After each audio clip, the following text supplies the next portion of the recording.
¿Cuenta, señor secretario? Sí, señor presidente, tenemos una cuenta. En primer lugar, comunicaciones. Una comunicación del honorable senador señor Iván Flores, con la que solicita a la Comisión la realización de una sesión especial con el objeto de conocer las medidas que ha tomado el Gobierno frente a la pandemia aún activa de COVID-19, especialmente respecto a la continuidad del plan de vacunación y la implementación de la Estrategia Nacional de Testeo, Trazabilidad y Aislamiento, TTA. Dos, una comunicación... Perdón. Sugiero, presidente, acogiendo un buen ánimo, la petición que esto se haga extensivo en la misma sesión a virus del mono y el Bien. estado de alerta sanitaria y la Sí. pandemia de virus no COVID que Bien. están azotando a la población infantil. Que sobre Perfecto. esas tres cosas nos expliquen en la sesión. Ok, esperando el quórum necesario, ¿se acuerda? Habría que fijar después la fecha, ¿no? Sí. Okay. Ojalá antes que termine la pandemia. Luego, una comunicación de la Secretaría Nacional de la Federación Nacional de Asociaciones. Perdón, yo creo que esto hay que pedir una sesión especial de la sala. Sí. Que la comisión la pida a la sala. Sí, no, por la gravedad. Sí. Ok.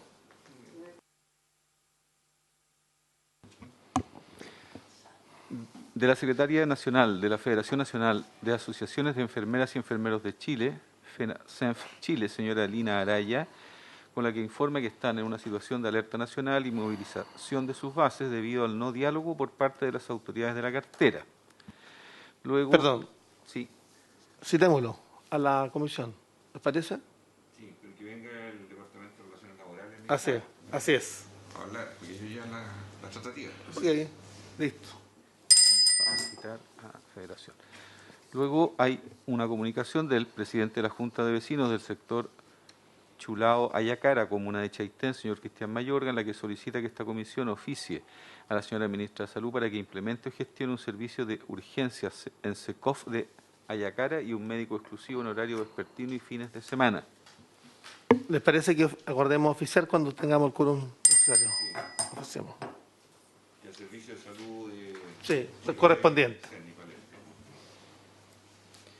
Por último, hay una solicitud de audiencia de la directiva de la Asociación de Profesionales Universitarios del Hospital Dr. Hernán Enríquez Aravena de la ciudad de Temuco, que solicita una audiencia para revisar diferentes temas relevantes para este establecimiento, tales como salud mental, dotación, brechas y lista de espera quirúrgica. Sí, por supuesto. Fijemos audiencia, fecha, día y hora. 6 de julio. Todo, señor presidente, en materia de cuenta. Sí, tenemos para tabla los siguientes proyectos. Yo anoche tuve la oportunidad de hablar con el subsecretario de Salud Pública y antes con el subsecretario de Redes. Respecto a los proyectos que estaban hoy día en tramitación, está en primer punto de la tabla, yo no sé si están invitados, están presentes, señor secretario. Sí, sí, bueno, respecto al primer punto de la tabla, el proyecto de ley en primer trámite constitucional que modifica la ley 19.946 sobre protección de los derechos de los consumidores en relación con los actos sujetos a su aplicación, boletín 15.075-03. A este punto han sido invitados el superintendente de salud, Víctor Torres, y el director subrogante del Servicio Nacional del Consumidor, señor Jean-Pierre Cuchot. Aprovecho de saludar a Natalia. ¿Cómo estás, Natalia? Representante del Ministerio de Salud. Hola. Hola. ¿Todo bien? Muy bien. Cariños por allá. Eso es muy bueno. Entonces dejo con ustedes al director del Servicio Nacional del Consumidor, señor Jean-Pierre Cuchot, sobre el particular. ¿Tuvo oportunidad de leer el proyecto, director? Buenos días. Buenos días. Senador. Sí, tuvimos ocasión de estudiarlo. Adelante, por favor. Listo, muchas gracias, senador. Tuvimos un par de complejidades para poder entrar, pero ya estamos aquí adentro. Intentaré ser lo más breve posible, a pesar de que la modificación que se pretende no es muy extensa, pero hay algunos puntos que para nosotros como Servicio Nacional de Consumidor creemos importante mencionarlo. Lo que pretende el referido proyecto, de acuerdo a su letra, es eliminar las exclusiones que están actualmente contenidas en el artículo 2, letra F, para incorporarlas expresamente dentro del ámbito de aplicación de la ley del consumidor, con excepción de dejar fuera siempre la acreditación y certificación de los prestadores de salud, la cual se elimina completamente de la referida norma. Actualmente, el artículo 2, en su letra F, establece que es aplicable, y los verbos y las palabras que ocupa son importantes, a los actos celebrados o ejecutados con ocasión de la contratación de servicios en el ámbito de la salud, para luego excluir, entre otras materias, el financiamiento de las prestaciones de salud a través de fondos o seguros de salud, y de la lectura de esta disposición se desprende que esta exclusión solamente procede respecto del financiamiento de prestaciones de salud propiamente tal, como por ejemplo la cobertura que pueda entregar la ISAPRE a algún afiliado o no, o otro tipo de problemas con las coberturas de alguna cuenta. Y manteniendo dentro del ámbito de aplicación de la Ley de Protección de los Derechos de los Consumidores a los contratos que se celebran con dichas instituciones, pues precisamente se trata de actos celebrados o ejecutados con ocasión de la contratación de servicios en el ámbito de salud. Y así, por ejemplo, si es que hay un reclamo por publicidad, porque no se cumple lo que una ISAPRE está informando en un folleto publicitario, eso cabría dentro de la ley del consumidor. Si es que no se respetan los precios, por ejemplo, y algún tanto, la ley de los consumidores resultaría aplicable entonces a estos contratos suscritos entre ISAPRES y sus afiliados, entendamos los afiliados como consumidores, desde el punto de vista de la ley del consumidor, incluyendo aquellas disposiciones que se regulan la forma y fondo de los contratos de adhesión. Y por lo tanto, eventualmente se podría revisar algunos de estos contratos bajo la óptica y la lupa de los contratos de adhesión. Por otra parte, y a mayor abundamiento, el artículo 2 bis de la Ley de Protección de los Derechos de los Consumidores establece una regla genérica en cuanto al ámbito de aplicación de la ley. Y lo primero que dice, en términos muy simples, es que si la ley, el caso de que se trata tuviera una regulación sectorial, en principio la ley del consumidor cede y no se aplica y le entrega vigencia y aplicación a esa ley sectorial. Sin embargo, acto seguido, el mismo legislador de consumo, en su artículo 2 bis, dice, ok, no obstante que existe una regulación sectorial, y que en principio debiera aplicarse la ley del consumidor, la ley del consumidor, podrá volver a aplicarse y tener plena vigencia cuando, por ejemplo, se trate de materias que no están reguladas en una regulación sectorial, y habría que hacer un estudio muy pormenorizado de normas, etcétera, o bien cuando esté afectado el interés colectivo o difuso de los consumidores. En ese caso, sería irrelevante que la materia tuviera una regulación sectorial, porque el mismo legislador de consumo dice, acá vuelve a aplicarse la ley del consumo. Y algún aspecto detallístico, en su literal C, en lo relativo al derecho que tienen los consumidores usuarios para de forma individual, conforme a los procedimientos que establece la ley del consumidor, frente a el derecho a ser indemnizado por alguna infracción que pudiese haber significado la conducta, en este caso, por ejemplo, de una ISAPRE. ¿Ok? Ahora, si vamos a la letra de este proyecto, primero... Lo quiero interrumpir un minuto antes de lo que buscaba en virtud de este proyecto, y habrá que buscar la fórmula, y eso por eso sería bueno reorientar su exposición para este efecto, es evitar los colapsos de las cortes de apelaciones respectivas respecto a los alzas unilaterales en los planes de salud, y que eso pueda ser presentado en virtud de una acción colectiva y no en virtud de cada uno de los recurrentes, porque acá tenemos un problema de que la gran mayoría de las personas no recurre de protección respecto a las alzas unilaterales en los planes de salud. Ese era el objetivo del proyecto. Habrá que buscar la fórmula que mejor se adecue a dicho propósito. Disculpe, adelante, por favor. Sí, perdón, presidente. Bueno, a ver, en vista de lo que usted me comenta, voy a reorientar entonces lo que teníamos planeado, porque habíamos analizado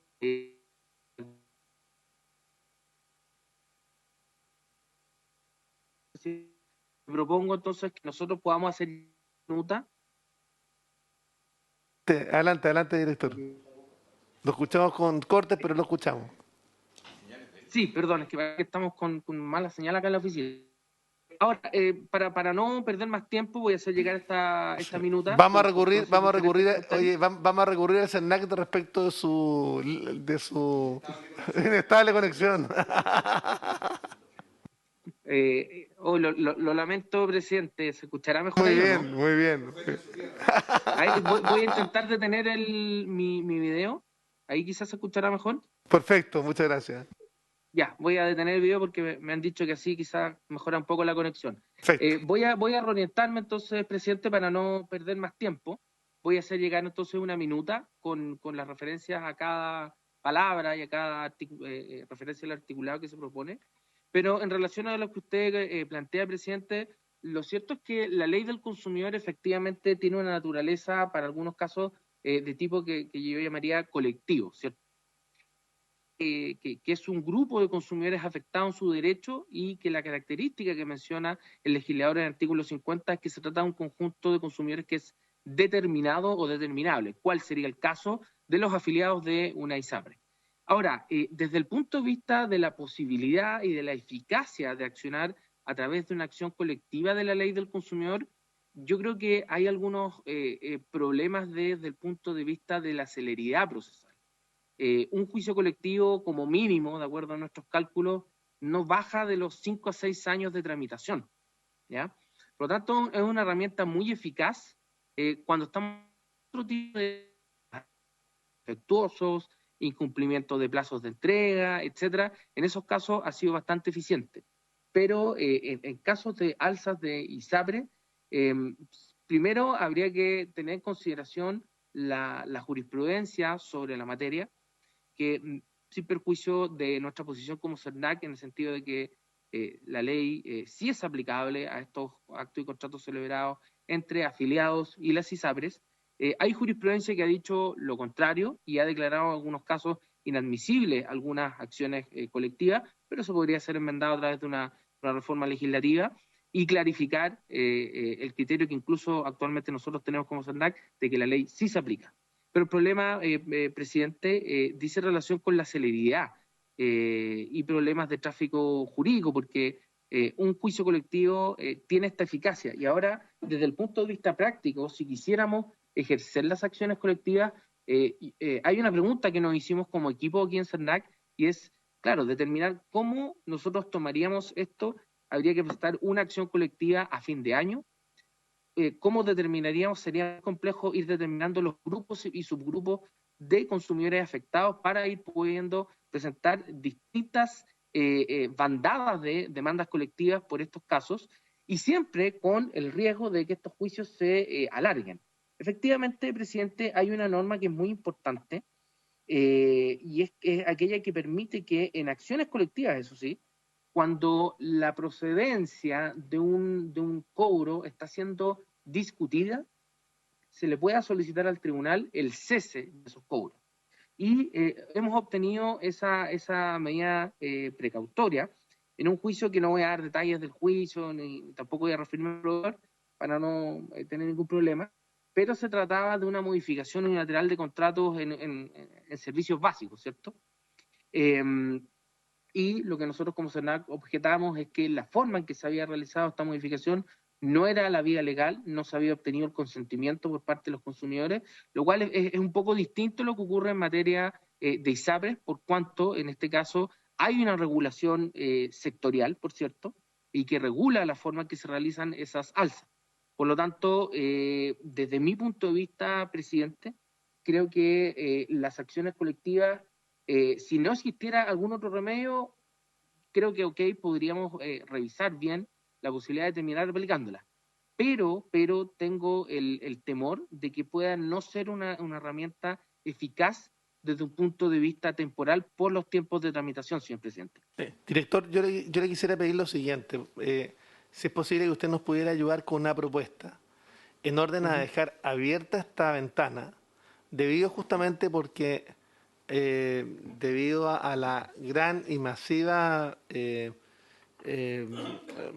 recursos presentados, tanto de carácter judicial, tiene colapsado las Cortes de Apelación en un 80% de los recursos de protección en cada una de las Cortes de Apelaciones del país, pero por otra parte también hay resoluciones de carácter administrativo que recién ahora se están empezando a resolver también en la superintendencia.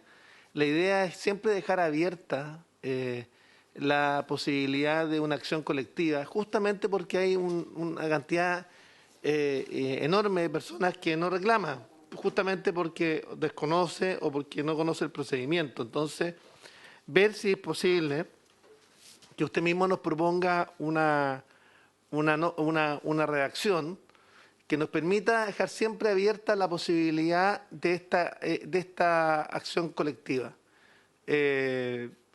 Y básicamente lo que perseguimos justamente es aquello, es descomprimir las Cortes, descomprimir también a la superintendencia y lograr que finalmente todas aquellas personas que se sientan abusadas por las alzas unilaterales en los planes de salud tengan una opción que puede ser de más lato conocimiento, ¿cierto?, pero que se pudiera obtener una acción como una especie de orden de innovar, eventualmente que permita justamente suspender el alza mientras se resuelve el tema en la definitiva. Senador Castro. Agregar, presidente, que ya vamos a escuchar al súper de salud, pero la gente se queja de una industria de abogados que pululan en torno a la acción de litigio en las Cortes. Las Cortes se quejan del volumen de causas que no logran resolver y todo esto encarece el precio, porque finalmente el usuario tiene que recurrir a los abogados. Entonces la pregunta es, en la línea de lo que planteó el presidente Chaguán, ¿puede o está en condiciones el CERNAC de acortar, de abaratar, de lograr que la satisfacción de las personas sometidas a esta situación cambien su escenario de espera permanente y de costos elevados a través del CERNAC, o no cambia esencialmente ese destino? Porque eso a nosotros nos ilumina para saber cómo encauzar justamente el proceso legislativo en cosas que ayuden y mejoren y no que burocraticen o que dejen en statu quo la situación de hoy. Gracias. Presidente. Por favor, director. Sí, por su intermedio, respondiendo la consulta del senador Castro, yo quiero ser bien transparente y honesto en esto. Acá probablemente hay algo que no va a depender de nosotros como CERNAC, que es primero el criterio jurisprudencial que se adopte sobre la materia. Nosotros estamos convencidos de que la ley efectivamente sí aplica, y esa posición nosotros la defendemos y la defenderemos en una eventual acción colectiva, si es que si te pusiera el día de mañana. Nosotros estamos convencidos de que eso es así, porque de hecho, de un estudio ni siquiera tan profundo, uno logra entender claramente de que son dos cosas distintas, de que hay una regulación sectorial y segundo, que hay una regulación sectorial. De hecho, el mismo legislador de consumo dice que no es óbice para que se vuelva a aplicar la ley de consumidor, precisamente porque sería un interés colectivo el afectado. Y cuando existen alzas de ISAPRE, precisamente se le sube a un número significativo de afiliados, y eso, en términos jurídicos de la ley del consumidor, representa un interés colectivo de los consumidores. Desde ese punto de vista, habría que ver y estudiar bien la forma en que esta medida precautoria pueda ser planteada y buscar su éxito en la interposición en los tribunales civiles. Y claro, supone un trabajo desde el punto de vista de la forma en que esto se abordaría desde el CERNAC, porque significaría una carga bastante significativa. Nosotros, presidente, por su intermedio, en promedio tenemos 140 acciones colectivas que normalmente estamos trabajando permanentemente, siempre es el volumen que manejamos, y los juicios más pequeños, que son los juicios de interés general, que se tramitan ante los JPL, son de alrededor de los 3.400 acciones de manera permanente. Y el volumen que tenemos de capacidad de llevarlo a cabo actualmente permite mantener esos niveles. Supondría que nosotros tenemos que entrar a analizar la forma en que esto se podría analizar por vía de las acciones colectivas. Director, Así que, director, en ese mismo término, y por lo mismo, para evitar que haya alguna diferencia de carácter jurisprudencial o de criterio jurídico, es que lo que queremos pedir es justamente que usted nos pueda ayudar con una redacción que además puede servir justamente para solventar o fundamentar la tesis del propio CERNAC, en términos de que es completamente admisible. Entonces, le pedimos ahí que nos ayude buscando una mejor redacción que nos permita justamente tener el tema zanjado. ¿Es posible? sí, presidente. Okay. Sí, sí, exactamente, ante el plebiscito. Sí, sí, por favor. Y es posible. Y es posible que. ¿Cuántos días usted podría tener una reacción de esa naturaleza? Presidente, si nos dan una semana, yo creo que alcanzamos, porque esta semana nos quedaron Sí. muchas cosas la semana pasada, en el plazo de una semana. Perfecto. Dice el senador Castro que sea antes del 4 de julio, entonces.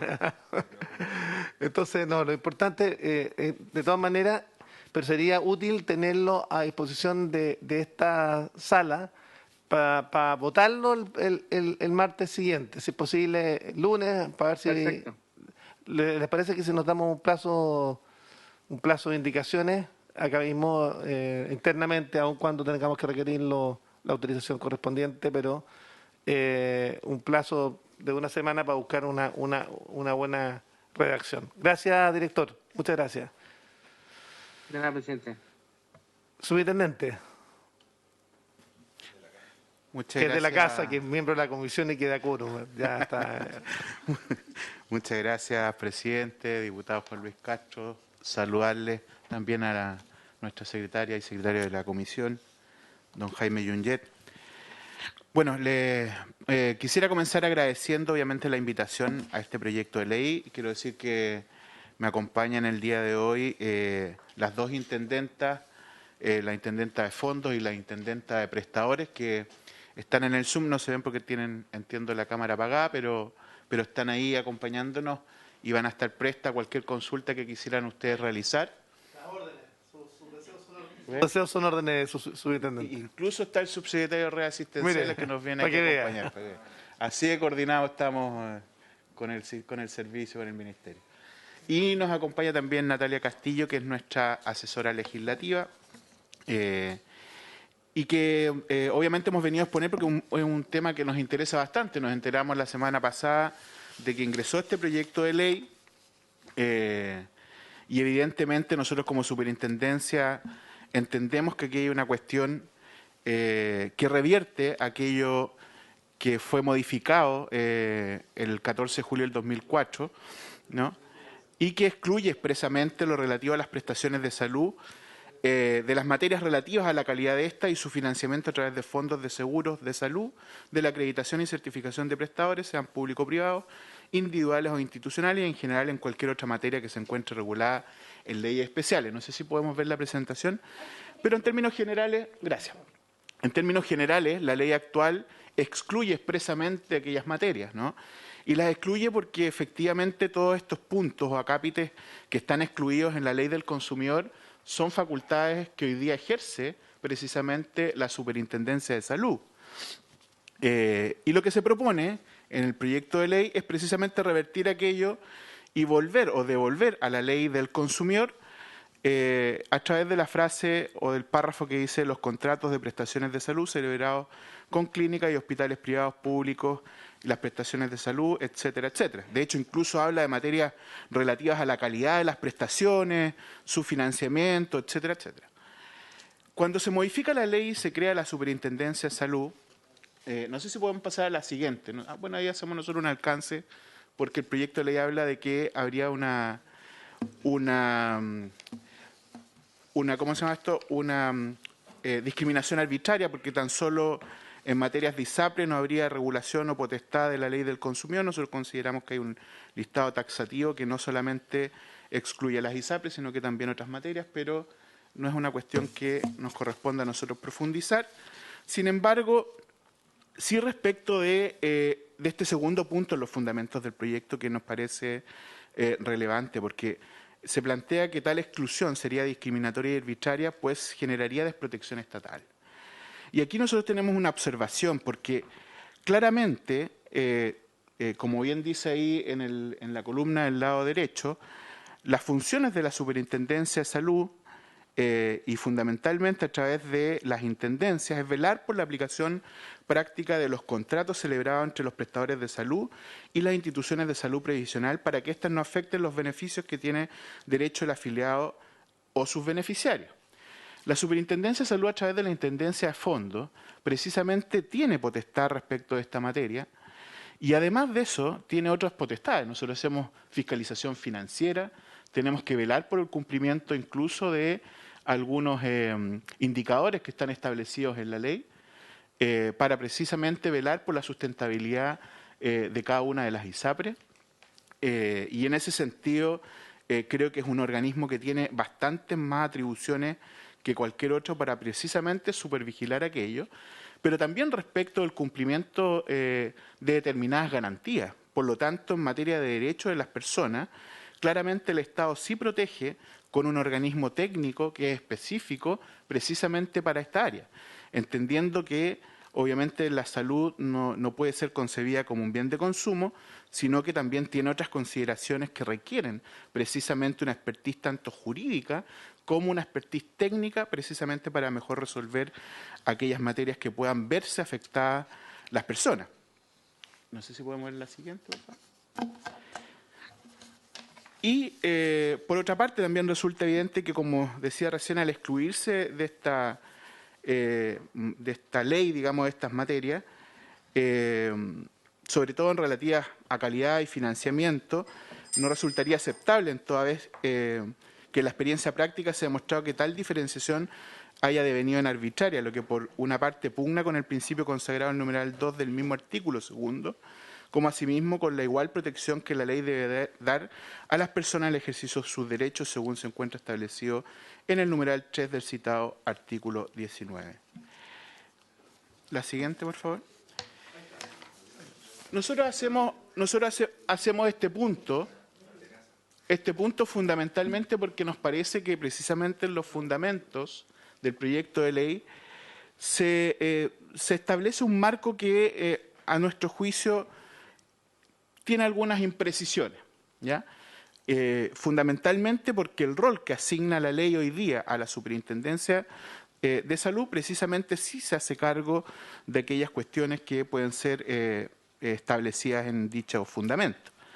No obstante eso, entendemos que existe, por ejemplo, un vacío normativo en un área que a lo mejor no está dentro de aquellas que motivaron el proyecto de ley, pero que sería bueno también poder en algún momento conversarla. Hoy existe un vacío normativo en cuanto, por ejemplo, a los seguros privados de salud de los propios prestadores. Sabemos que la CMF, por ejemplo, tiene una acción sobre algunos seguros complementarios de salud, sin embargo, en materia de prestadores, estos tienen sus propios seguros y ahí no hay una regulación que sea clara. Obviamente nuestra aspiración como superintendencia y en el marco de lo que pudiera ser eventualmente la reforma de salud, nos interesa poder avanzar precisamente hacia poder tener competencias que impliquen también poder supervigilar tanto los seguros complementarios como cualquier otro seguro que esté asociado precisamente a la cobertura sanitaria por la concepción que tiene desde su propia fundación esta superintendencia. A nuestro juicio, la judicialización no es producto de la acción, digamos, de la Superintendencia de Salud. Hay un problema en la redacción, me disculpan, sino más bien de los incentivos existentes, ¿no?, para accionar por dicha vía. El problema no es hoy día ni siquiera que exista, por ejemplo, ¿no?, un límite o que haya un alza en sí misma, ¿no?, sino que hoy día, existiendo la vía de la Superintendencia de Salud a través de los juicios arbitrales, ¿no?, que mucha gente termina yendo a las Cortes vía recurso de protección porque existe incentivo para ello. La Superintendencia, si bien opera de manera gratuita y sin costo, ¿ya?, los tribunales también terminan siendo accedidos por parte de las personas de manera gratuita, pero con un costo, ¿ya? El punto es, ¿ya?, ¿cómo se genera ese incentivo? A partir fundamentalmente de las costas asociadas a las sentencias que emiten los tribunales. Costas que no necesariamente debieran ser, digamos, accedidas aun cuando se acojan los recursos. Entonces, el punto es, ¿no?, que precisamente las Cortes podrían eventualmente acceder, ¿no?, incluso a los reclamos, a los recursos que se presenten y no necesariamente sancionar con costas. Está ahí el punto, ¿no? Porque en la medida en que hay costas asociadas, entonces se genera un incentivo. Entonces, mucha gente termina, y uno puede observar en redes sociales cómo existen grupos hoy día que están organizados para defender los derechos de las personas. Incluso algunos de ellos han llegado a decir, y lo estamos pesquisando, ¿no?, que la superintendencia, a propósito de la actual ley, ¿no?, habría perdido la atribución de poder sancionar y se rechazarían todos los recursos allí presentados, cuestión que es absolutamente falsa. La atribución de la vía arbitral sigue siendo parte de la Superintendencia de Salud, y ahí les voy a mostrar también las cifras de cómo hemos respondido durante este año. Sin embargo, se ha generado, y es cierto lo que dice el senador Juan Luis Castro, un mercado que está más bien asociado a aquellos incentivos que hoy día existen para la vía judicial. Entonces, creo que ahí también hay una cuestión que perfectamente podría ser debatida con el Poder Judicial para ver de qué manera eso puede ser tratado, ¿no?, y no necesariamente a través de la ley. En el caso nuestro, entonces, les voy a mostrar, como les decía recién, de ahí las cifras, pero hemos podido resolver todos aquellos recursos que se han ido o reclamos que se han presentado por la vía arbitral, al menos en primera instancia. Aquí queríamos hacer un pequeño alcance. La ley del consumidor habla o define a los consumidores como las personas naturales o jurídicas que en virtud de cualquier acto jurídico oneroso adquieren, utilizan o disfrutan como destinatarios finales bienes o servicios. En el ámbito de la salud, ya una interpretación más amplia podría ser la de los servicios. Aún así, la concepción, insisto, ¿no?, de la salud, más que un bien de consumo, es un derecho social, ¿no? Una interrupción del senador Castro. Sí. Presidente, gracias, para que pueda el superintendente en la presentación ahondar más y ser lo más preciso posible en torno a la ley 21.350, que fijó el indicador para el proceso de adecuación 2022-2023 en 7,6%. Eso se logró mediante esta ley, hace poco tiempo atrás. Y venció el 31 de mayo el plazo de reclamación. Entonces me gustaría saber en qué concluyó, en qué volumen de reclamaciones tiene la Super de Salud al 31 de mayo, con este nuevo indicador por el cual se luchó y se logró colocar un coto de alguna manera en el sistema. ¿Cuánto ha cambiado eso el escenario de judicialización o no para el periodo que debuta este indicador puesto por el... Sí, gracias, presidente. Un poco más adelante tenía la presentación, pero puedo adelantarlo sin ningún problema. Nosotros hemos recibido al 31 de mayo, cuestión que fue fijada vía circular de la superintendencia previamente a mi llegada, recibió la superintendencia poco más de 31.000 reclamos, ¿ya? Y en poco más de 7 días, una vez que se comenzó, digamos, a responder, en poco más de 7 días hábiles, nosotros respondimos el 99% en primera instancia de dichos reclamos. 7 días hábiles. Una vez que ya se analizaron los casos, obviamente, eso tomó más tiempo entre el 31 de mayo y el inicio, digamos, de la respuesta, pero una vez que se comienzan a responder, nos tomó 7 días hábiles responder el 99% en primera instancia de dichos recursos, lo que habla, obviamente, de una capacidad por parte de la superintendencia importante para responder precisamente respecto de dichos reclamos. Y como decía recién, lo hacemos con criterio sanitario y capacidad. Y desde el punto de vista del volumen de los reclamos, porque lo que dicen, una cosa es la capacidad resolutiva y se agradece y habla de un buen ejercicio del superintendente, pero desde el punto de vista del volumen de reclamos, aumentado, disminuido después de... Sí, eso lo tenía en una presentación que hice hace un par de semanas en el Senado, pero sí, no recuerdo la cifra exacta, pero entiendo que sí ha aumentado. Ahora, el año pasado recordemos que no hubo alza, ¿no? Y eso distorsiona un poco la comparación, para ser bien honesto. Entonces habría que hacer la comparación quizás con el año 2019, pero aún así no me aventuraría a hacer algo irresponsable en términos comparativos. Ahora, no ha limitado en lo absoluto los reclamos, evidentemente. Lo que sí ha ocurrido, lo más probable, entiendo que la misma comisión del Senado pidió a los tribunales que se pudiera entregar la información respecto a los recursos de protección. No sé si lo han recibido, pero lo más probable es que si se hace la comparación haya aumentado incluso en los tribunales este ejercicio, de la misma forma en que yo percibo fue en la superintendencia. Entonces no hubo una acción allí que pudiera limitar efectivamente, digamos, los reclamos de las personas. Eso además hay que contextualizarlo, ¿no? Hay una situación del país que obviamente afecta y que hace que mucha gente más aún hoy día esté preocupada de cualquier tipo de alza en el contexto inflacionario actual. En materia de calidad, y disculpen que yo hable de esto acá, pero como el proyecto de ley abarca incluso cuestiones de calidad de atención, lo que nos preocupa bastante, porque a mí me gustaría saber qué sería, digamos, para el CERNAC, por ejemplo, calidad en atención, cómo se objetiva. Eso está establecido a través de otra vía, nosotros hacemos acreditación, queremos mejorar los estándares, etcétera, pero ¿cómo sería entonces, por ejemplo, una presentación en tribunales por calidad de salud? No sé. Bueno, en el ámbito de la calidad, las políticas gubernamentales que están implementadas en general hace ya bastantes años, más allá de este gobierno, son con enfoque de calidad, desde que existe la ley del 2004, que es la 19.966, que establece precisamente 4 garantías en el caso del régimen de garantías explícitas de salud. Una de ellas es la garantía de calidad. Esto actúa de la forma en que podemos observar ahí, calidad de atención en salud, ¿ya?, que responde, digamos, a los lineamientos establecidos por el Sistema Nacional de Acreditación, que tiene a su vez un registro nacional de prestadores individuales y de prestadores acreditados también institucionales de salud, y que lo que fundamentalmente busca es poder dar cumplimiento a los derechos de las personas en salud. Por otro lado, tenemos la Ley 20.584 de Derechos de las Personas, que está vigente desde el 2012, que establece protocolos, normas de seguridad.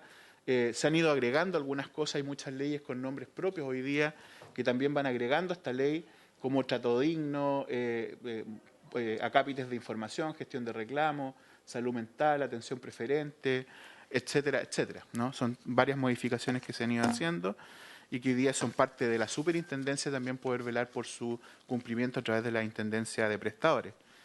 Respecto al rol efectivo de la superintendencia, aquí me interesa poder mostrarle algunas cifras, porque precisamente en el caso de la intendencia de prestadores, el rol es de fiscalización, mediación, sanción y gestión de reclamos.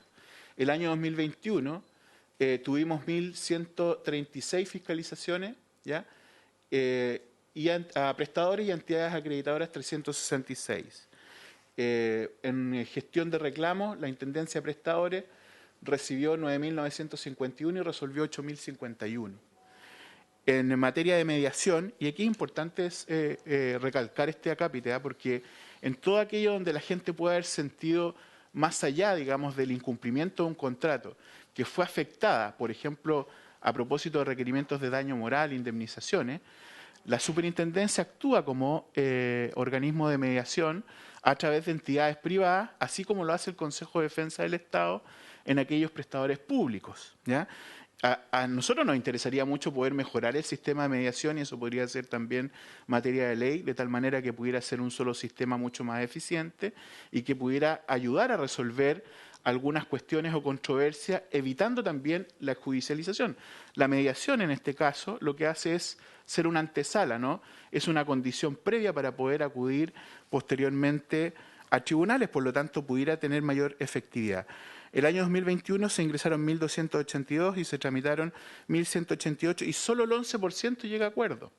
Por eso que lo que yo les planteaba recién creo que es algo importante, de tal forma que pudiéramos a lo mejor mejorar el sistema y tener mayor capacidad de lograr acuerdos, y con eso también descongestionar los tribunales. Y en materia de sanción, número de multas cursadas el 2018 al 2021 son 248, y los montos cursados a prestadores el 2021 sobrepasan los 1.700 millones de pesos, y como decía recién, todo esto en el contexto de la protección de derechos de las personas.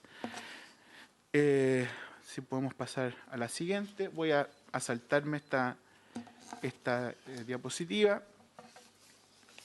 Esto otro también nos permite ver la distribución porcentual de ingresos por materias reclamadas en la Intendencia de Prestadores. A la izquierda, atención oportuna y discriminación, casi un 40% de los reclamos. ¿Ya? Luego información financiera, un 20%, información clínica, un 16%, trato digno, un 12%, seguridad clínica, un 5%, y CAS, ley 20.384, un 5%, y después otras materias en un 3%.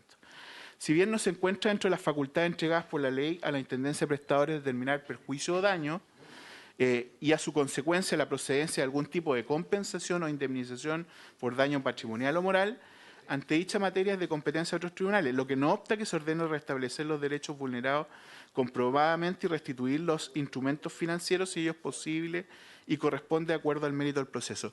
¿Por qué digo esto? ¿Ya? ¿Y por qué me parece importante, presidente? Porque efectivamente nosotros tenemos la posibilidad de restituir los instrumentos financieros si es que logramos por la vía arbitral comprobar que fueron mal cobrados. Por lo tanto, la persona tiene la posibilidad de que se le devuelva la plata que haya cancelado algún prestador. ¿Ya? Lo que no tenemos es la potestad de poder establecer por daño moral alguna indemnización. Lo hacemos por vía arbitral, pero sobre la vía arbitral y cuando falla esta, quizás pudiera haber un espacio en donde el CERNAC sí pudiera tener algún grado de acción. En el caso de la Intendencia de Fondos, yo les quiero decir, el año 2021 tuvimos de las fiscalizaciones 986 terminadas, de carácter regular 730, 256 de carácter extraordinaria, no todas están terminadas, por eso no coincide con el dato de arriba. El 2021 ingresados reclamos 43.735, terminados 41.046. Los reclamos resueltos son un 94% contra ISAPRE y un 6% contra FONASA. El año 2021 en materia de sanción se cursaron 196, ISAPRES 47, prestadores 2, agentes de venta 147. Y dentro de las multas, a las ISAPRES 10.500 UF, a los prestadores 500 UF y agentes de venta 45 UTMs. Y también la mirada es respecto a la protección de los derechos de los pacientes. En el caso del año 2022, tenemos fiscalizaciones ya entre enero y mayo, terminadas 330, regulares 258, extraordinarias 72. En el año 2022, en materia de gestión de reclamos, tenemos ingresados 44.380, terminados 17.457 a la fecha, un 93% ISAPRE, 7% FONASA. Y en materia de sanción, las cifras que ahí ustedes pueden observar, cursadas 49, la ISAPRE 7, prestadores 11, agente de venta 31 y las multas que ahí podemos observar. Superintendente. En el caso, y con esto no tenía para terminar, pero puedo terminar si usted sí lo quiere, presidente. Sí. Pero los total de ingresos, de reclamos ingresados, 33.180 fueron los que hemos recibido y hemos resuelto en primera instancia, entre el 14 y 24 de junio, 28.096, es decir, el 85% de los ingresados se resolvieron en 7 días hábiles. No obstante eso, en materia de alza de precio base, es mucho más alta el porcentaje, cerca de un 99%, como les indicaba hace un rato. Y si me permite una última diapositiva, línea a considerar, nosotros felices que pudiéramos tener mayores atribuciones y recursos que nos permitan poder fallar por esta vía mayor cantidad de materias y controversias. Creemos que incluso en el proyecto de ley que ustedes están tramitando sobre regulación de precios de exámenes médicos, hay atribuciones que se le otorgan a la Intendencia de Prestadores que van en la línea de lo correcto. Nosotros estamos trabajando una modificación también de la ley para poder aumentar las atribuciones de la Intendencia de Prestadores. Creemos que ahí se puede hacer mucho en materia de protección de derechos de las personas. Y lo último, que en caso de expandir la atribución al CERNAC, a nuestro juicio estas no debieran afectar las funciones de la superintendencia, nosotros no compartimos aquello. Y obviamente hay espacio a nuestro juicio, por ejemplo, para demandas colectivas que busquen pedir indemnización en caso en que las mediaciones, por ejemplo, fallen. Yo creo que ahí hay un espacio importante. Superintendente, lo mismo que le pedimos al director del CERNAC, si es posible también que ustedes nos puedan acompañar un texto que nos permita cumplir el objetivo sin quitarle ninguna atribución a la superintendencia, no es nuestro objetivo, por el contrario, pero también abriendo una tercera vía para los efectos de Está poder... de moda, parece eso. Las segundas oportunidades que puedan ser relevantes para este efecto y que puedan concluir justamente aquello. Entonces yo creo que dejar abierta una posibilidad para el reclamo de las personas que no hacen uso de aquello nos permite justamente abrir un espacio jurisdiccional adicional. Entonces, si tiene alguna recomendación... Si usted me pregunta, presidente, si nosotros habríamos sido capaces de resolver en corto tiempo la totalidad de los reclamos que hoy día están en las Cortes, en primera instancia, como lo hicimos con los 33.000, habríamos podido hacerlo. Sí, muy bien. Por lo tanto, el problema no es de capacidad de la superintendencia, sino que de incentivo para irse al Poder Judicial. Y lo dije porque yo creo que es importante tener una conversación a lo mejor con la Corte respecto a eso. Sí. Nosotros vamos a invitar también para este efecto a Ángela Vivanco, como vocera de la Corte Suprema, para referirse sobre el particular, pero me parece que un texto que deje medianamente claro, como lo ha señalado el propio director del CERNAC, que es posible iniciar una acción colectiva, me parece que también es dejarla subsistente. No obstante, felicitar el tremendo desempeño que ha hecho el superintendente y su equipo para poder resolver rápidamente, y acá aprovecho de felicitar a las intendentas que han estado trabajando en aquello. Así que se agradece. Gracias, presidente. Ok, entonces quedamos con una propuesta que hará el CERNAC y ojalá también la superintendencia antes del lunes de la próxima semana, si les parece. Y con la invitación también a doña Ángela Vivanco a esta comisión. En el segundo punto de la tabla, sí, yo entiendo que tiene que partir a otra comisión el senador Castro, sí. Entonces, muy corto porque es muy importante que vaya. Respecto del segundo proyecto, quiero decirle que habló conmigo justamente el subsecretario y estuvo presente en la sesión. Está. Y básicamente lo que nos está pidiendo, agradecerle, ayer estuvimos hablando muy tarde, pero nos pidió justamente la posibilidad, no, hablé con el subsecretario de Salud Pública muy tarde, con usted hablé más temprano. La idea de ver la posibilidad de más plazo de indicación, entiendo, ¿no? Adelante, subsecretario. Sí. Bueno, por su término, presidente, saludar a todos los senadores y a usted, por supuesto, este espacio de poder conversar. Efectivamente, habíamos estado hablando, igual tengo una presentación para ver los avances que hemos tenido al día de hoy respecto... Subsecretario, me permite un minuto, porque hay un proyecto en el que tenemos acuerdo para poder despacharlo, que es el número cuarto, y el senador se va, pero yo puedo pedirle que en el evento que lleguemos a votar, no podemos, pero lo vamos a llamar, lo llamamos para ese efecto. Lo llamamos. Vaya nomás, porque es más importante para la República, que usted esté allá. Adelante. Aprovechando la presencia de don Víctor Torres. Pero podemos terminar el subsecretario tiene que irse. Bueno, yo no tengo... Ya, subsecretario, por favor, adelante. Disculpe. Bueno, muchas gracias.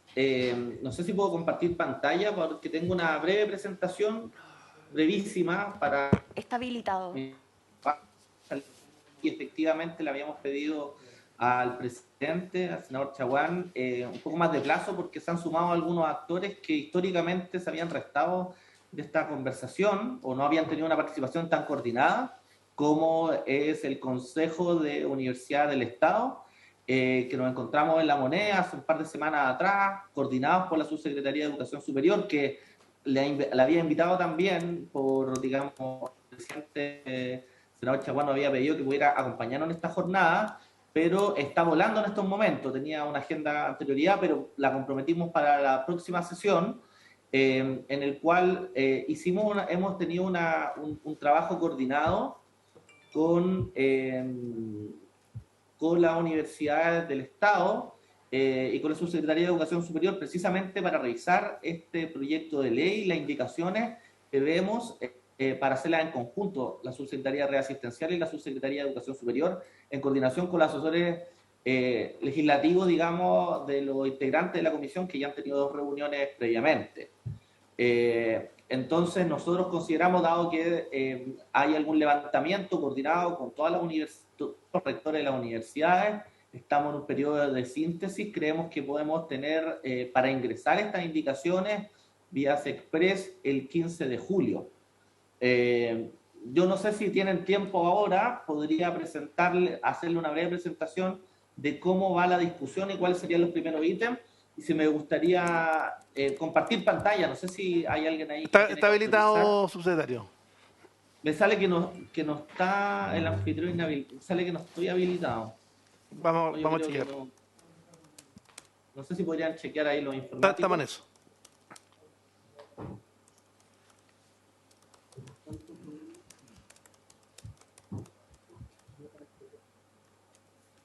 Sí, vamos a ver.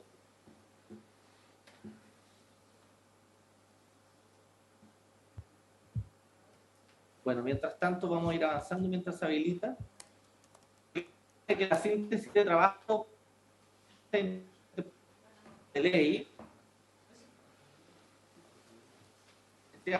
hemos tenido reuniones con los asesores legislativos de los senadores aquí presentes, con los asesores legislativos y el equipo técnico del MinSal para presentar la idea matriz de las indicaciones que vamos a incorporar. El 16 de junio del 2022 se realiza el Consejo de Coordinación de Universidades del Estado en el Palacio de la Moneda, donde fuimos convocados por la Subsecretaria de Educación Superior, en donde se formalizó el interés de presentar indicaciones porque se ve esto como una situación a resolver. Y en este sentido, en esa instancia, en este consejo, se crea pensando en cómo maximizamos y cómo mancomunamos esfuerzos para la formación de los distintos profesiones de los equipos de salud y en particular hoy día con la brecha de especialistas que existe.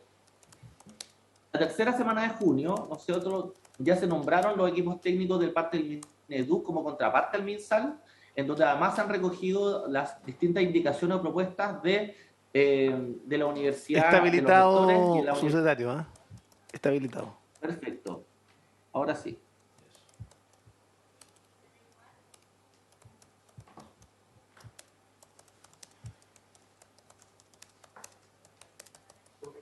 Perfecto.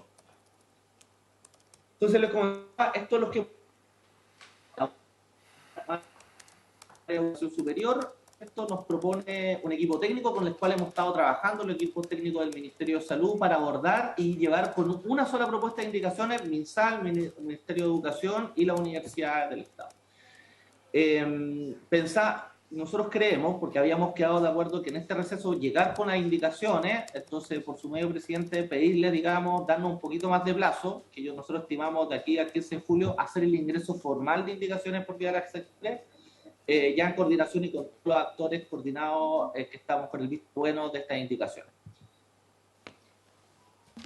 Básicamente a considerar que este proyecto de ley es hacerse cargo de la problemática de la formación de las carreras de la salud, que como usted sabe no solamente son formación en temas técnicos o en conocimientos, sino que también en la práctica. Para eso es importante y no se puede formar a los funcionarios de la salud, ya no sea si no cuentan con prácticas para el desarrollo de competencias asociadas. En este contexto tenemos 207 establecimientos de salud del sector público que tienen convenios o están formalizados, digamos, para la formación de recursos humanos de la salud en las carreras. A finales del año 2021 hay un total de más de 33.000 alumnos de pregrado que hicieron el uso de establecimientos asistenciales docentes. O sea, estamos hablando de un número importante de personas que se están formando en distintas áreas de la salud y se forman en el sector público en la práctica. El Mineduc presentó un informe de matrícula en el año 2021, el cual registró un aumento de matrícula respecto al año anterior de un 3,7%, en donde que se eleva a 4,6% al observar la matrícula total del sistema. Actualmente se cuentan con más de 1.200.000 estudiantes de educación superior, que es la cifra más alta, y en relación a la matrícula total de pregrado, las tres primeras áreas, ¿no es cierto?, que es tecnología, salud y administración, y comercio, son las que concentran la mayor parte de estudiantes. En segundo lugar sería el área de la salud con un 19,9%. La relación asistencial docente de los establecimientos, tenemos hoy día 468 convenios con relación asistencial docente. En general, los establecimientos tienen más de un establecimiento para formación, por ejemplo, de medicina, enfermería, técnico en enfermería a nivel superior, etcétera. Por eso el número. Tenemos 130 convenios que tienen establecido claramente en el convenio un cobro a la universidad de UF por estudiante, ¿ya? 338 convenios restantes no tienen establecido este cobro, pero de contribución o retribución, indistintamente a lo que pueden ser bienes o servicios. Hay algunos ejemplos, digamos, de cuánto cobran los servicios de salud.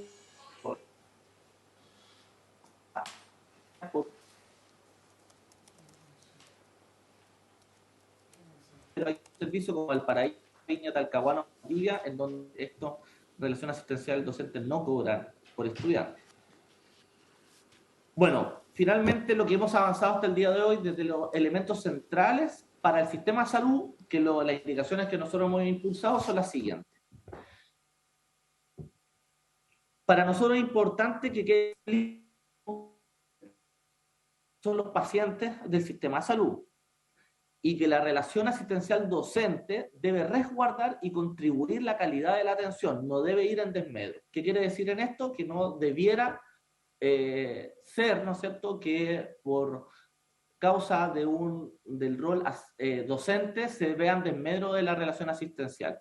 Creemos que eso es muy importante dejarlo consignado. Segundo, con respecto a la calidad de egreso con el perfil de desempeño necesario para el sistema de salud. ¿Qué quiere decir eso? Que tiene que haber una coordinación muy clara desde el Ministerio de Salud y de los establecimientos donde se ejerce las funciones, de que la formación que se realizan en dichos campos clínicos vaya acorde con la función que se realiza. Y esto es importante dejarlo consignado, y en ocasiones nos pasa que no está así de explícito. Tanto para el pregrado como para los posgrados. Propia de la función pública no remunerada que otorgue calidad en la formación al comprometer y reconocer la docencia de los funcionarios del sistema a través, por ejemplo, de la evaluación de desempeño. Creemos que es importante para los funcionarios de salud que se consigne tanto. Sí, le quiero proponer, subsecretario, si puede apagar la pantalla para que se pueda escuchar con más fluidez, porque se escucha entrecortado. Se escucha entrecortado. Ya. Deme un segundo para apagar la pantalla. Ahí sí.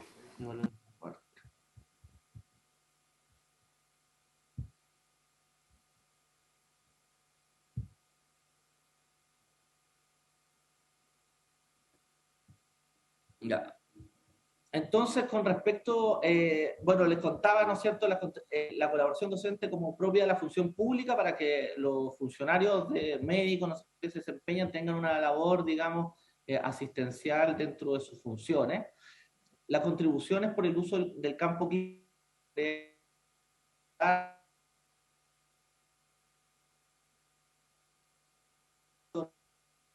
sino más bien comprometer en contribuciones del establecimiento universitario para el desarrollo estratégico de la red asistencial en la cual están contribuyendo, que eso se puede regular, digamos, por un reglamento que sería la propuesta. Lo otro importante es que debiera haber en la asignación y en el desempeño de nuestra relación asistencial docente territorialidad y una asociatividad entre los centros de formación técnica y profesionales como elemento que potencien el máximo uso de la capacidad y los diferentes niveles de atención. Y finalmente hay que diferenciar porque la relación asistencial docente de pregrado para formar a los profesionales, a los postítulos, son distintos y deberían tener contribuciones, ¿no es cierto?, y características diferenciadoras. Lo que hemos conversado con el Ministerio de Educación del Mineduc es que debe haber primero un principio de coordinación entre los órganos de administración del Estado, involucrado en la relación asistencial docente con visión estratégica y largo plazo, crear un comité técnico asignado por sistema ADP que dé garantías de imparcialidad para la asignación en base a criterios establecidos de cuáles son los campos clínicos, a qué universidad, de que se pueda mantener o maximizar la capacidad formadora que tiene el Estado, ¿no es cierto?, para los especialistas médicos, etcétera. Esta sería una propuesta parte del Ministerio de Educación, ¿no es cierto?, obligar a incorporar los convenios de política y normativas sobre la prevención, investigación y sanción del acoso sexual, la violencia, la discriminación de género y acoso laboral, dado que aquí hay una relación asimétrica en general entre los estudiantes y los profesionales que trabajan. Entonces es importante usar estas áreas, que sabemos que hay deficiencia, regular la situación legal de académicos de la Universidad del Estado que realizan docencia e investigación y que a la vez son funcionarios de los establecimientos de servicio de salud o recintos asistenciales de las Fuerzas Armadas, profundizar requisitos de acceso al convenio asistencial, dependiendo del tipo de institución, incorporar criterios de relación a la asignación de recursos a institución de educación superior. La propuesta también es que corresponderá al Ministerio de Salud coordinadamente con el Consejo de Coordinación establecido en la Ley 21.094 sobre las universidades estatales, formular lineamientos generales en términos de las áreas, disciplinas profesionales o técnicas de mayor necesidad para el país, las proyecciones de mediano y largo plazo y la distribución territorial, al país, entre otras que requieren una visión sistémica y en conjunto. Eso sería, presidente, lo que tenemos hoy día, la discusión. En eso va hoy día la discusión y las propuestas, digamos, que esperamos hacer una síntesis al corto plazo y cosa de poder establecer estas indicaciones de aquí a un par de semanas más. Gracias, subsecretario. Yo creo que es por la importancia que reviste el proyecto. Estamos disponibles para fijar, además estamos autorizados para discutir en general y en particular. Si usted nos dice que el 15 de julio sería ideal, la idea es que este proyecto lo empecemos a votar el 19, por tanto lo esperaríamos hasta el 15, ojalá pudiera llegar antes las indicaciones para poder tratarlas antes, y de todas maneras vamos a citar al consorcio de universidades para que esté presente durante la discusión y pueda hacer también las observaciones correspondientes. Eso es. Entonces, agradecido, subsecretario, y esperamos el trabajo de indicaciones. Gracias. Liberamos también al director del CERNAC, si lo estima conveniente, también para que pueda dedicarse a las labores propias. Quería el senador. Porque obviamente no tiene que ver con el segundo proyecto, presidente, tiene que ver con el primero. No tengo. Si no hay inconveniente, aprovechando que está el superintendente acá. Yo quería entender, porque comparto, y de hecho es la razón por la que yo no suscribí el proyecto de incorporar al CERNAC dentro de las facultades, que además creo que se cruzan con la superintendencia, y comparto, no tuve la oportunidad de escuchar la presentación completa del superintendente, que este es un proyecto que va, o sea, son líneas diferentes las de fiscalización y las de revisión que tiene la superintendencia y el CERNAC, y es por eso que yo fui el único miembro de la Comisión de Salud que no suscribe este proyecto, pero más allá de eso, a mí sí me gustaría entender de qué manera nosotros vamos a ir avanzando mientras no exista regulación o definiciones de fondo respecto al sistema de financiamiento de la salud privada, en cómo va resolviendo la superintendencia también la cantidad de recursos que hoy día sí están pendientes. Porque yo entiendo que a partir de la ley 21.350, que es una ley del año pasado, que suscribimos varios de los que estamos acá, votamos favorablemente en el Parlamento, varios, incluyendo el actual presidente de la República, que establecía un procedimiento objetivo para regular el precio, donde eran las facultades de la superintendencia las que jugaban el rol más relevante en esta materia. durante el año 2020, si no me equivoco, la superintendencia determinó una alza máxima de un 7,6%, teniendo en cuenta los indicadores del año 2019, el IRCSA. Y en el fondo es para tratar de generar buscaba tratar de generar un indicador objetivo para evitar que caso a caso las Cortes terminaran definiendo cuál era el alza y se generara una cuestión de tipo más general, donde esta alza pudiera ser fijada en términos generales sin ir caso a caso, que cada recurrente iba a la Corte de Apelaciones y tenemos además que un poco la razón por la cual invitamos, entiendo, a la vocera de la Corte Suprema también para que nos dé cuenta de lo que está ocurriendo en los tribunales de justicia con el alza de los recursos de protección. La pregunta es, a partir de la 21.350, ¿se había generado un criterio diferente? ¿Hay cambios de criterio? Y quizás esa es la pregunta que yo le quiero hacer, superintendente, respecto de lo que ocurría en el gobierno anterior a este. ¿Hay algún cambio de criterio, alguna cuestión ordenadora que haya modificado comportamiento de parte de la superintendencia? Sí, le agradezco la pregunta, senador.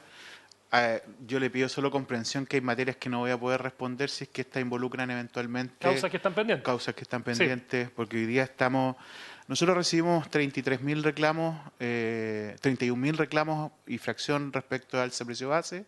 Ya prácticamente... Eso al año.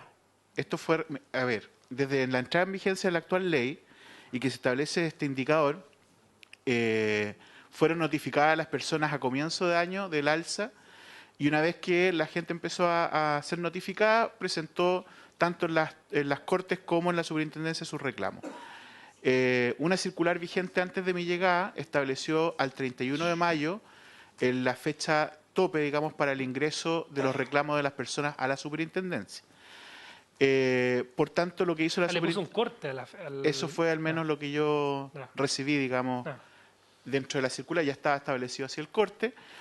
Y se recibieron 31.000, por lo tanto, una vez que se recibieron todas, eso permitió que la Intendencia de Fondos pudiera revisar y luego de eso emitir con tanta digamos, agilidad prácticamente la totalidad de los reclamos en una primera instancia. Pues se pudieron revisar agrupadamente y luego fallar también o sentenciar en primera instancia de la misma forma.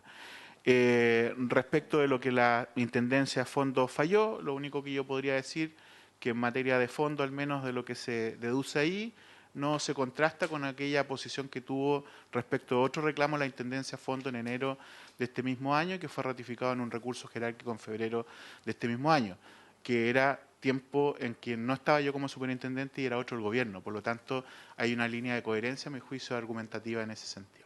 Perfecto. Y a usted, bueno, llamado a usted le debería corresponder como superior jerárquico las definiciones de la superintendencia, de la intendencia de fondo en este caso. O sea, no, es que ahí hay dos cosas. La superintendencia tiene dos vías. Hay una vía administrativa que finalmente tiene esta ¿cómo se llama? Esta tuición jerárquica, digamos, del superintendente respecto a la intendencia, pero en estas materias, como son reclamos por vía arbitral, las intendencias operan como juez de primera instancia y la superintendencia como juez de segunda instancia.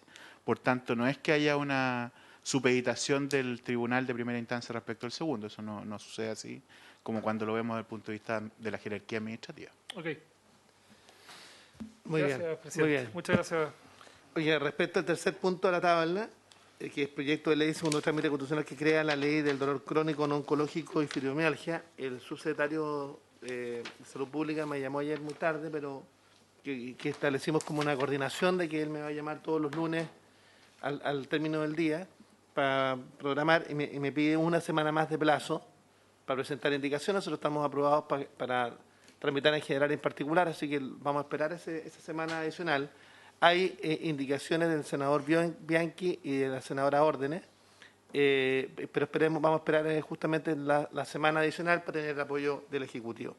Y respecto al punto número 4, me planteó que Jaime Jungen, que es el asesor, iba a traer una propuesta porque hoy día hay una política nacional que está contemplada en un reglamento y la idea es justamente poder establecer una una indicación que nos permita referirnos justamente a esa indicación.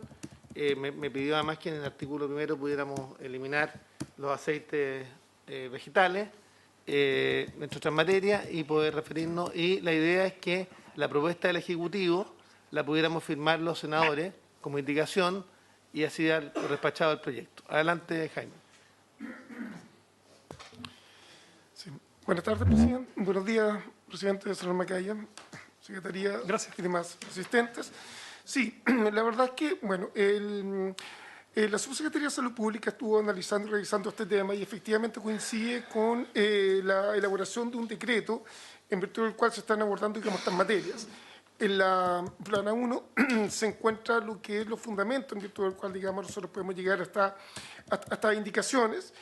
Y para irnos directamente, digamos, al punto que nos interesa, efectivamente en la página 2 se plantean unas indicaciones, donde básicamente lo que estamos proponiendo, si es por intermedio de los senadores, es sustituir el artículo primero, donde obligar efectivamente a la fortificación con la vitamina D3, los productos que se mencionan, dentro de los cuales está la leche, productos lácteos, las bebidas vegetales elaboradas como alternativas a productos lácteos, así como la harina de trigo para panificación.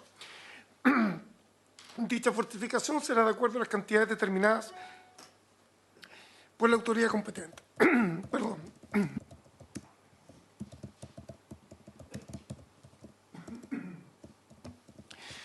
En el inciso segundo se señala que respecto a estos elementos se deberán fortificar todos los productos comercializados en el país provenientes de estas matrices alimentarias, incluyendo la producción nacional e importación. Y finalmente sugerimos eliminar el artículo segundo, dado de que estimamos que no es necesario, debido a que la resolución sanitaria de alimentos ya aborda justamente el orden y especificación de los mismos. De esta manera se recoge gran parte del proyecto presentado, es consistente con lo que es la política de nutrición, digamos, a nivel nacional, que fue, digamos, trabajar y conversar con el gobierno anterior, por lo cual aquí hay una continuidad también de política de Estado que, como hemos manifestado muchas veces, a nosotros nos interesa mantener. Y si lo tienen a bien, senador, lo que nosotros hacemos es que le damos formato de indicaciones a esto, se lo enviamos al equipo de asesores, que lo juntamos, digamos, todos los días jueves, y efectivamente y la ingresamos, digamos, como tal, salvo que quieran hacerlo hoy día. Sí, mi única duda es la siguiente, porque nosotros tenemos que remitirnos justamente a el reglamento que ingresó y está en la Contraloría, y en el artículo primero no está esa remisión. Okay. Entonces yo mantendría en el artículo segundo la remisión al reglamento, porque el reglamento puede ser retirado en algún minuto o puede ser modificado en algún minuto. Entonces yo creo que acá hay que mantener esa remisión. Entonces, en cuanto al artículo primero, en su inciso primero y segundo, nosotros estamos de acuerdo, por lo menos yo estoy de acuerdo. Yo creo que va en la dirección correcta, pero en el artículo segundo debería haber una remisión justamente al reglamento. En el artículo segundo inicial también hablaba de la publicidad, que tampoco está contemplada en el artículo primero. ¿Por qué ustedes consideran importante eliminar el artículo segundo? Senador, lo que podemos hacer, digamos, es lo siguiente. Perdón. Senador, lo que le sugiero, digamos, es lo siguiente. Nosotros, a ver, las materias son de sus importantes. Lo que pasa es que, en nuestra opinión, digamos, ya están reguladas en otros ámbitos normativos. Lo que estamos haciendo, en el fondo, es un upgrade, digamos. Estoy de acuerdo, pero no está resuelto el tema de la rotulación en los alimentos, y eso me preocupa. Yo me comprometo, senador, a revisar ese punto en particular respecto al tema de la publicidad para hablarlo, digamos, y en conjunto, digamos, con los SOR, ver efectivamente la posibilidad de volver a incorporarlo al artículo segundo. No hay ningún problema con eso. Veamos si es posible, Jaime, que usted llegue con esto, porque podríamos poner el primer punto de la tabla mañana, en la sesión de mañana, y con eso lo vamos por despachado, porque hay pleno acuerdo en esta materia y además muy consistente con la política que está adoptando el Ministerio de Salud. Entonces, si pudiéramos, y yo además lo haría como indicación de los senadores, miembros de los senadores, porque que ustedes puedan obtener la vuelta larga de obtener la indicación puede demorarse bastante. Entonces, Perfecto. Entonces, estamos a la espera de la indicación del Ejecutivo. Seguro, senador. Muchas gracias. Bueno, simplemente para dejar informado, estamos en la hora. Teníamos quinto lugar de la tabla, el proyecto que crea el Estatuto de Aseguramiento, Protección y Promoción de la Salud Mental, y están refundidos los dos proyectos de ley. Nosotros ahí estamos facultados para discutir en general y en particular. Se refundieron Yo sé, se refundieron. ambas materias. Habría que estudiar el modo de recoger en un solo texto, hay que discutirlo en general. Ambas iniciativas, entiendo que el senador Coloma es autor de... Sí. Sí, correcto. También iba a enviar una nota explicativa de su moción y la comisión tendría que luego estudiar. Estoy pensando en si pedimos autorización para Sí. discutir en general y en particular, de igual manera. Sí. Sí. Ocurre que el proyecto de ley, el 14505, tiene más de un artículo. Y el proyecto de ley 14883, que es de su autoría, solamente consta de un artículo único. Entonces, como el primero consta más de un artículo, debiera pedirse autorización a la sala para discutirlo en general y en particular. Ok. Si ustedes lo Hagámoslo. Entonces, pidámoslo hoy día. Ok. Habiéndose cumplido el objeto de esta sesión, senador Macaya, No, estoy bien. Estoy bien. habiéndose Quería cumplido el hablar objeto de con esta sesión, ustedes. esta se levanta. Solamente quería...